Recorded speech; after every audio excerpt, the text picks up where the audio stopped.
Breaking news చూస్తున్నాం. మరికొన్ని రోజుల్లో అమెరికా అధ్యక్ష ఎన్నికలు జరగనున్న వేళ తాజాగా సంచలన పరిణామం చోటు చేసుకుంది.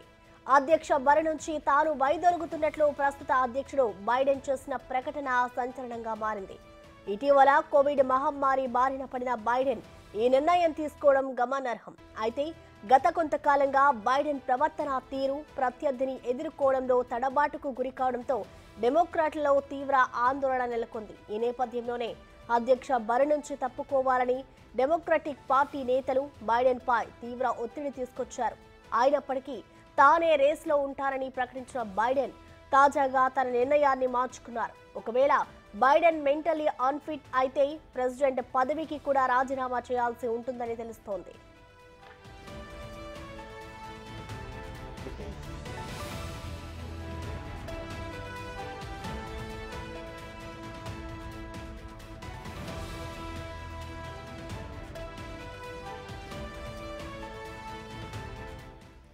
ప్రస్తుతం అధ్యక్షుడిగా ఉన్న తాను పదవీ కాలాన్ని పూర్తి చేస్తానని ప్రకటించారు. గత కొద్ది రోజులుగా బైడెన్ ప్రెసిడెన్షియల్ రేస్ నుంచి వైదొలగాలని డెమోక్రటిక్ పార్టీ నేతల నుంచి ఒత్తిడి నేపథ్యంలో బైడెన్ ఈ నిర్ణయం తీసుకున్నట్లు తెలుస్తోంది. ఇక డెమోక్రటిక్ పార్టీ తరఫున అమెరికా అధ్యక్ష రేసు నుంచి బైడెన్ నిష్క్రమించడంతో ఎవరు ఆ స్థానాన్ని భర్తీ చేయనున్నారు అనేది ప్రస్తుతం ప్రపంచవ్యాప్తంగా తీవ్ర ఆసక్తిని రేపుతోంది. అయితే అందరి వేళ్లు భారత సంతతికి చెందిన వ్యక్తి ప్రస్తుత అమెరికా ఉపాధ్యక్షురాలు కమలా హారిస్ వైపే చూపిస్తున్నారు.